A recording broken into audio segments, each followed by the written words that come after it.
So Matthew tells three parables, three stories. A story about 10 bridesmaids, a story about the talents or the coins, and a story about the sheep and the goats. The first story is about 10 bridesmaids, or 10 girls, or 10 virgins based on your translation. And these 10 bridesmaids are waiting for the groom to return. So they go out and they're waiting for them, and they bring these lanterns with them in case he arrives in the night. And the story says there's 5 wise bridesmaids and 5 foolish bridesmaids. And 5 of them bring extra oil, and they are the wise bridesmaids. And 5 don't bring extra oil, and they are the foolish bridesmaids. So they go out and they're waiting. They don't know how long until Jesus comes, or the groom comes back. I gave it away. How long until the groom comes back? And finally, in the middle of the night, they hear the groom is coming, and they get up from their sleep. And the 5 foolish bridesmaids, they say, "Quick, give us some of your oil." And the wise bridesmaids say, "No, if we share, there won't be enough for us. Go buy some more." So they go off and they buy some oil. But meanwhile, the groom returns. And the wise bridesmaids, they go into the celebration with the groom, and they go into the party. And when the foolish ones finally get back, the doors are already closed, and it's too late. Now, if you're like me and you grew up reading this, maybe you thought something like, there's some people who get into heaven someday, and for others, it's going to be too late. It's this who's in and who's out. If that's your context or your tendency, like it has been mine, I want you to put that aside for a moment and ask, what did it mean for the original hearers? What's it about for them? What's it about for these disciples Jesus is talking to? I think the lesson here isn't about who's in or who's out. I think the lesson is about preparation. Are you prepared for the return of the groom? Think back to earlier that day, a couple hours before, Jesus talking to the Pharisees and the leaders. What's he say to them? You weren't ready for my coming. The groom is here. The Messiah who you've been waiting for has arrived. Who was prepared for Jesus' coming? Was it the religious people who had all the answers? Or was it the common folks who were ready to receive him, who had a soft and open heart to receive him when he came? It's a warning for Matthew's hearers. They're living in this new scattered life after the fall of the temple. They have a taste of this life that they were warned about, this new reality when they've lost the core of who they are. And Matthew says, hard times have come and will come again. Are you prepared? Have you received the Messiah to walk through these times with you? What's our invitation?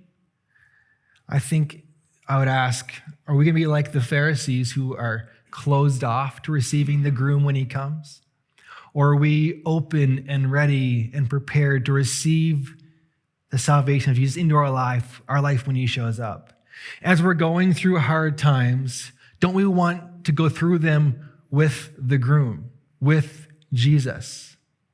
Would we be prepared to receive the groom when he comes?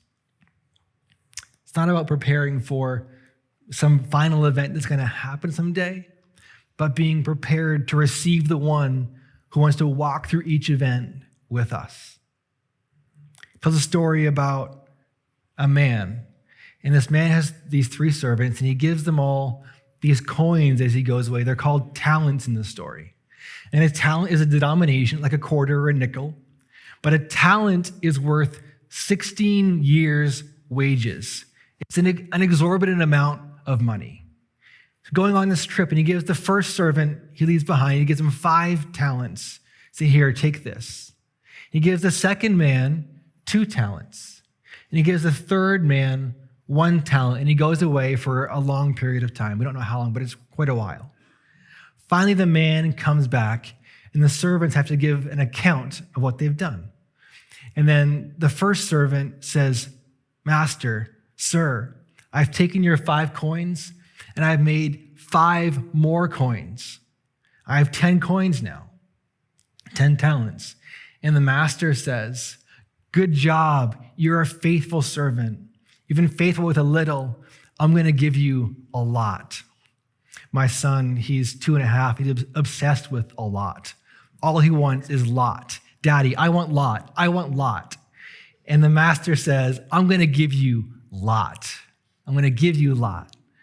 And the second guy says, Master, sir, I had 2 coins and I made 2 more. I have 4 coins now. And the master says, you've been faithful with a little bit. I'm going to give you lot as well. And finally, the last man says, sir, I know you're a hard man. You harvest where you don't sow. You make money where you don't even invest. So I was afraid and I buried my coin in the ground. And the man says, you're a wicked and lazy servant. Why didn't you at least put the money in the bank where it could gain some interest? Get out of here. You're being tossed out and your coin being given to the man who has now 10 coins. What's the invitation to the original hearers that day? I think it's a warning to be good stewards with what they've been given. Are they going to steward what they have well, not financially, but the responsibility that they've been entrusted with? The Jewish people, Israel, was God's people, tasked with being a blessing to the rest of the world, an opportunity to put God, their God, on display for all to see. And what did Jesus say to the Pharisees that day on the Temple Mount? He says, you've squandered what you've been given. Instead of making it easier for those to get into the kingdom, you've made it harder. You've been given this amazing gift, and you haven't stewarded it well. As Matthew's hearers are hearing this 50 years later, they're reminded, looking back, are we going to steward our life now well here, or are we going to live like our previous fathers did that led to the destruction of the temple? How about for us today? What's our invitation? Well, first of all, I want to reiterate the abundance in this parable. The amount that the man gives his servants is incredible. It's so much money. It'd be like giving someone millions of dollars today. There's so much abundance. And we've all been given these gifts and these talents and abilities and personality. And this abundance has been lavished onto us. It's inside of us. You are so incredibly valuable. And your gifts are waiting for you to just receive them and live into them. So you accept that invitation today. A couple things I want to point out is that as he tells this story, the expectation isn't the same for each person. The person with 2 coins isn't required to make 5 coins. The person with 1 not required to make 2 or 5. It's just to steward well whatever it is you have.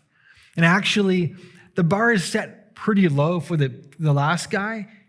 The man says, why didn't you at least put it in the bank? Like, do something. Whatever you do, just don't do nothing. Like, do anything with what you've been given. That's all I ask. And if you do, you'll receive more and more. You'll be entrusted with more and more. As we wait for what's next, as we look to whatever might come in this season of preparation, will we steward this time well? The last story he tells is one of the more famous parables. If you've been around church, you've probably heard it. But again, reading in context, what questions is Jesus answering? He's saying, when will these things happen? When's it going to happen? And what will be the sign of your coming and the end of the age? But how is he answering them? Not with the when or the what, but the how and the who are we going to be? And the story goes like this. One day a king will sit on his throne, and he'll gather all the nations before him, and he'll separate them on his left and on his right, like a shepherd separates sheep and goats.